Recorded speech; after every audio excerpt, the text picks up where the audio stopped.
저 제목이 좀 흥미롭습니다. 문재인 안철수 맞짱 된 안철수가 승리한다는 깜짝 여론조사 결과가 방금 전에 들어왔습니다. 장미 대선이 정확히 36일 남았는데요. 오늘 민주당의 수도권 경선이 마무리가 된다는 가정하에 각 당 후보들이 다 정해질 수가 있습니다. 그런데 방금 전에 말씀드렸던 흥미로운 여론조사 결과가 하나 나왔습니다. 물론 가정할 게 좀 많아요. 양자 대결에 뭐 여지가 없을 수도 있고, 뭐 양자 대결 안 될 수도 있고, 다자 대결이 될 수도 있고, 아직 저 여론조사 결과가 뭐 얼마나 많은 사람들이 했는지는 뭐 잘 모르겠습니다만, 우리가 눈여겨볼 대목은 안철수 전 대표가 문재인 전 대표를 이겼다는 겁니다. 이현정이. 네. 저건 우리가 어떻게 봐야 됩니까? 일단 저희 여론조사는 이제 모든 변수를 제외하고 그다음에 이제 딱 두 사람만 나왔을 경우에 선택을 물은 겁니다. 그러니까 어떤 면에서 보면 좀 있을 수 없는 상황을 이제 했다는 걸 할 수가 있겠죠. 예. 왜냐하면 뭐 예를 들어서 지금 자유한국당의 홍준표, 바른정당 유승민, 뭐 심상정 다 포기하는 전제하에서 그렇네요. 이제 여론조사 했기 때문에 예. 그런 가상이라는 걸 여론을 이제 감안하더라도 저기서 사실은 문재인 전 대표는 상수입니다. 변하지가 않아요. 왜냐하면 문재인 전 대표의 지지도는 어느 정도 이제 고정화되어 있는 그런 상황이거든요. 근데 이제 반대편에 있는 안철수 전 대표의 지지도는 상당히 변화의 폭이 큽니다. 그게 왜 크냐 하면 결국은 문재인을 반대하는 사람들이 안철수를 중심으로 다 뭉칠 것이다. 그런 가상의 전제하에서 이루어지는 것이거든요. 그러니까 그러면 저기에서는 예를 들어서 뭐 홍준표 지사가 나온다면 한 10% 이상 넘 가져갈 수가 있어요. 또 바른정당에 지금 유승민 후보 나오면 한 5% 이상 가져갈 수가 있습니다. 그러면 이제 전체로 보면 그러니까 안철수 후보가 지지도가 많이 떨어지죠. 근데 문제는 두 사람이 다 안철수 후보를 지지해 줬을 경우에 그 지지자들이 그런 식으로 했을 때 이제 가능성이 있는 것인데 저거는 이제 어떤 면에서 보면 저기서 읽을 수 있는 것은 결국 문재인 전 대표의 확장성에 있어서 상당히 문제가 있는 것이 아닌가. 특히 오늘 이제 경선이 끝나지 않습니까? 그럼 끝나면 아직 확실한 건 아니잖아요. 그렇죠. 이제 오늘 뭐 끝날지 아니면 8일날 다시 할지 모르겠지만 예. 만약에 끝난다 했을 경우에는 그 컨벤션 효과를 좀 누려야 되잖아요. 지금 제일 컨벤션 효과를 누린 사람은 저는 안철수 후보밖에 없어요. 다른 사람들 컨벤션 효과 하나도 못 누렸습니다. 이제 그런 상황을 볼 때 문재인 전 대표의 확장성이 얼마나 있는가. 그리고 여기도 안철수 후보가 뭐 상당히 이긴다는 건 나왔지만 그러나 이것은 상당히 어떤 면에서 보면 좀 상상의 어떤 모양들을 갖추고 난 그런 결과이기 때문에 이게 현실이다 이렇게 이야기하는 건 상당히 좀 이른 것 같습니다. 예, 말씀하신 것처럼 뭐 상상의 결과다 이렇게 말씀하셨는데 실제로 양자구도로 가기 위해서는 굉장히 많은 산을 넘어야 되는 건 사실이잖아요. 그렇죠. 그런데 다자구도가 될 가능성 많죠. 왜냐하면 자기가 포기하겠다는 사람 아직은 없으니까. 그런데 예. 또 하나 이런 건 또 감안해야 돼요. 뭐냐면 만약에 투톱 체제가 되면요. 그럼 안철수 후보 쪽에 표 쏠림 현상이 나타나기 시작하면 다른 분들이 여타 후보들이 지금 그러니까 중간 계층을 형성하고 있는 분들도 군소 후보로 떨어질 수가 있어요. 그래서 표가 안철수 후보 쪽으로 몰릴 수가 있거든요. 그냥 흘려볼 여론조사가 아니란 말씀이죠. 그렇죠. 왜냐하면 이현정 의원도 말씀하셨지만 뭐냐면 전 문재인 전 대표의 표는 앞으로 더 크게 멍청스럽게 확장될 가능성도 별로 안 보이지만은 더 떨어질 가능성도 없는 대신에 안철수 전 대표의 경우는 이 표가 확장성이 이제 만약에 발휘가 되려면 엄청스럽게 발휘될 수도 있고 또 그것이 중간에 어떤 계결해서 주춤거리기 시작하면 또 그 확장성이 줄어들 수도 있고 이런 상황이니까 변화 무상한 것은 이제 안철수 후보에 대한 지지율이다. 그러나 그럼에도 불구하고 우리가 이제 앞으로 선거에 가까이 갈수록 제가 생각할 때는 오히려 어쩌면 투톱에 대한 표 쏠림 현상이 나타나지 않을까. 그렇게 보면 다른 후보가 있다 하더라도 안철수 후보도 문재인 전 대표에 비해서 경쟁할 만한 경쟁 상대가 충분히 될 수 있다. 저는 그렇게 볼 수 있습니다. 다시 한번 정리를 하면 성사 여부는 미지수입니다. 알 수 없어요. 그러니까 두 명이 대선에 나온다고 했을 때 하는 건데 이제 자막으로도 보듯이 안철수 전 대표가 여론조사 결과 글쎄요. 저는 정확히 기억은 안 납니다만 3, 4년 동안 최근 그 박근혜 전 대통령 당선 이후에 여론조사에서 안철수 전 대표가 뭐 양자 대결이든 뭐든 문재인 전 대표의 이긴 게 처음이라서 제가 주목을 하는 겁니다. 네, 말씀하십시오. 예, 그렇습니다. 사실 유의미하느냐 무의미하느냐 그렇죠. 그걸 갖고 이렇게 바라봐야 될 때 예. 둘을 합치면 어떻게 되죠? 양자 대결일 때 둘을 합치면 79%예요. 79%예요. 그러니까 80%도 안 됩니다. 그러면 약 20% 내외가 무응답을 한 거예요. 그 20%가 어떻게 됐느냐에 따라서 이 양자 대결도 어떻게 될지 모르는 겁니다. 무응답이 너무 많아요. 20%면. 그렇기 때문에 사실 그렇게까지 막 유의미한 지금 그 수치라고는 할 수 없다. 그런데 지금 앵커가 말씀하셨던 게 굉장히 중요해요. 왜냐하면 그렇다면 이번만 양자 대결로 나왔느냐? 아니에요. 양자 대결 벌써 몇 년 전, 1년 전부터 그렇죠. 양자 대결 계속 나왔습니다. 시뮬레이션 계속 해왔어요. 그걸 갖고 우리가 문재인 대표가 대세론이다라고 우리가 지금까지 해왔지 뭐 갖고 해왔습니까? 그러니까 그 양자 대결이 무의미하다라고만 지금 할 수는 없어요. 그러니까 의미는 이거예요. 지금 말씀하셨듯이 양자 대결은 계속 시뮬레이션에 불과하다. 근데 그 시뮬레이션에서 첫 번째로 지금 안철수 대표가 지금 역전한 그런 결과가 나왔으므로 앞으로의 어떤 추세가 중요하죠. 추세가 어떻게 변하느냐라고 눈길을 줄 수 있는 대목인 건 확실하다는 거죠. 예, 물론 이 성사 여부가 굉장히 미지수긴 하지만 문재인 전 대표 입장에서는 굉장히 신경이 쓰일 것 같긴 해요. 그렇죠. 사실 이제 문 전 대표 입장에서도 아마 고민스러울 겁니다.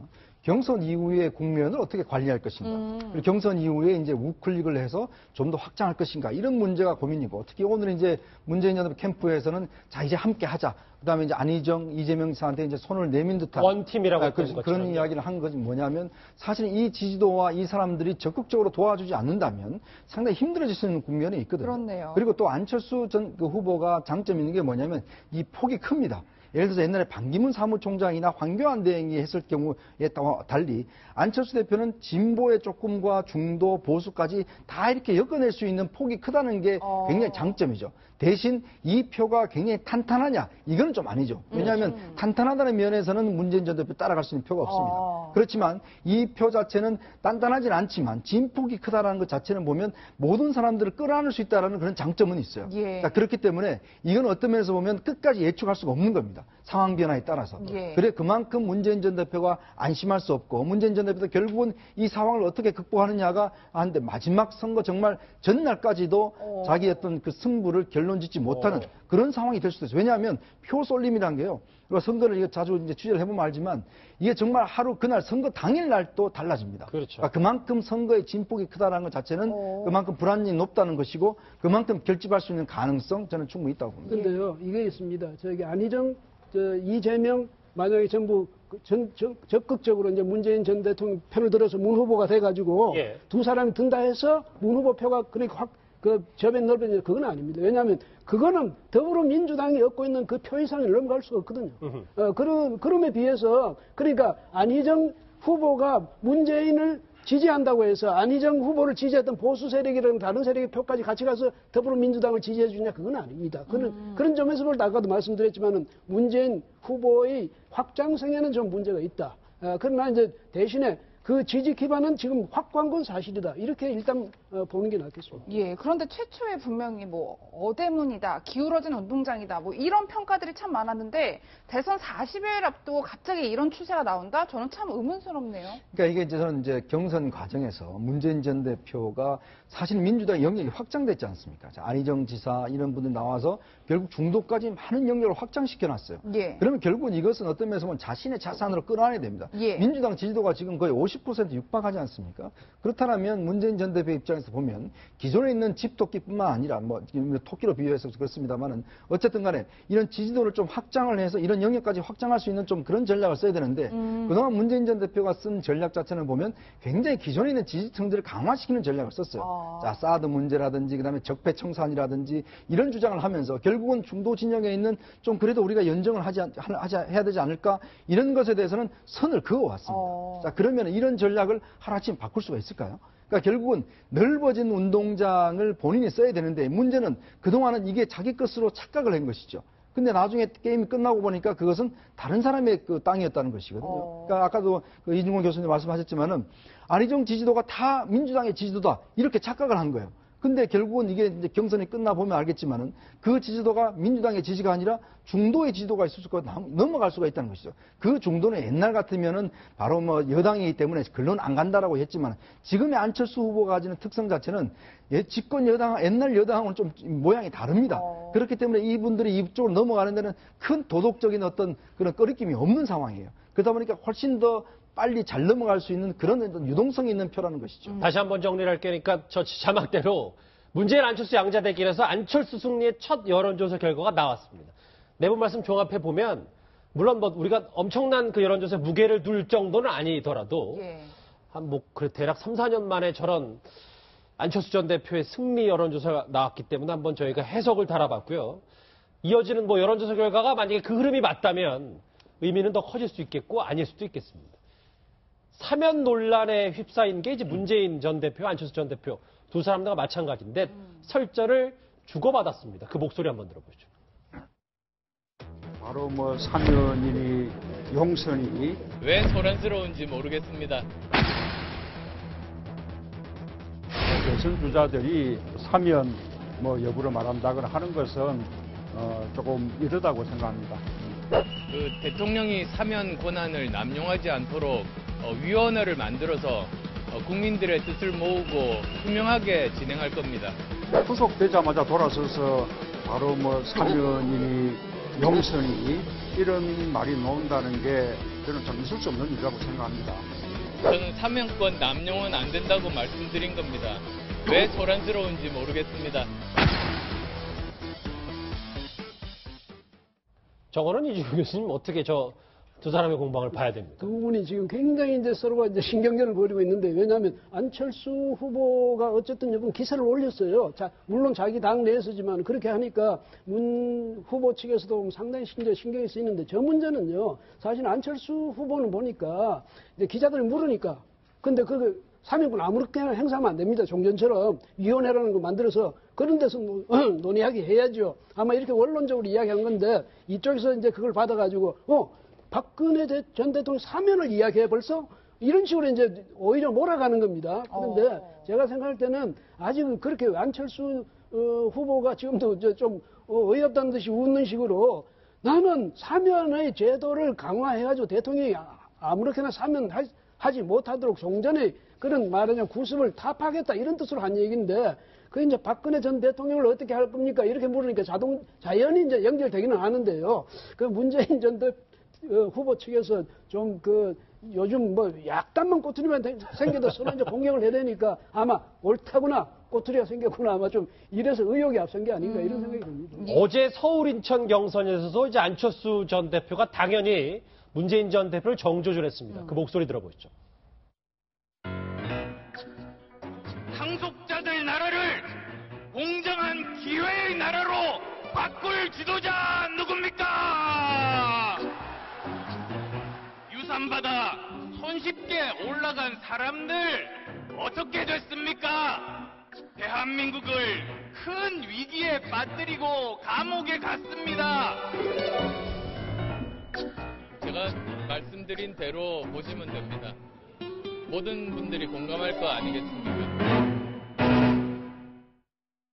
예, 굉장히 강한 목소리로 이야기를 하고 있는데, 실제로 그 충청도 민심이 심상치 않은 게, 반전 총장을 지지하던 반딧불이 모임이 안철수 전 대표를 지지하겠다, 뭐 이런 내용을 밝혔어요. 상징적인 의미는 있다고 봅니다. 왜냐하면 이제 충청도가 원래 이제 충청북도와 충청남도 민심이 약간 달라요. 충청남도는 사실상 많이 안희정 지사를 옹호하는 어떤 입장이었다면, 충청북도는 반기문 총장에 대한 그 아직도 사실 뭐 그 아쉬워하는 어떤 분위기가 있거든요. 그렇기 때문에 이번에 만약에 안희정 지사가 이 더불어민주당 경선에서 안 된다고 한다면 충청 민심도 사실상 좀 양분될 가능성이 크다. 충청남도는 여전히 더불어민주당세가 강한데 충청 북도의 민심이 또 어떻게 될지 모른다. 이런 어떤 분석이 있었거든요. 반딧불이가 사실상 지금 상징적이다. 제가 이 말씀 드린 건 뭐냐면, 실제로 반기문 총장이 막 활동을, 진짜 정치 활동을 해갖고 그 세가 형성이 돼서 반딧불이에 대한 어떤 정말 힘이 있다면 굉장히 큰 힘이 됐을 텐데, 힘이 되기 직전에 사실은 반기문 총장이 그렇죠. 이 불출마 선언을 했거든요. 예. 그래서 반딧불이가 전국적인 어떤 조직으로 지금 막 이 힘을 보태기에는 참, 그런 어떤 그 역량은 아직 안 된 상황이다. 그런데 그럼에도 불구하고 이렇게 선언을 하고, 반기문 총장의 어떤 지지세가 안철수, 전 후보한테 가는 게 아니냐라는 그런 상징적인 의미만으로도 앞으로 좀 더 다른 어떤 형태의 세 확산도 가능하다라는 어떤 그 의미를 우리가 부여할 수는 있겠죠. 예. 지금 뭐 안철수 전 대표의 뭐 쌈풍이라고 부르는 상승세도 있는데, 어쨌든 이제 민주당에서는 이 불씨를 꺼야 되지 않겠습니까? 그 현장의 모습 한번 가볼게요. 오늘 수도권 경선, 이게 마지막이잖아요. 지금 구로에 있는 고척 스카이돔에서 큰 2만 명 가까이 수용하는 돔 구장에서 수도권 경선 이제 추미애 대표가 연단에 섰고 오늘도 뭐 저녁 7시쯤 좀 넘으면 진짜 문재인 전 대표가 후보 확정이 되느냐 아니면 결선까지 가느냐 뭐 얘기겠죠. 감사합니다.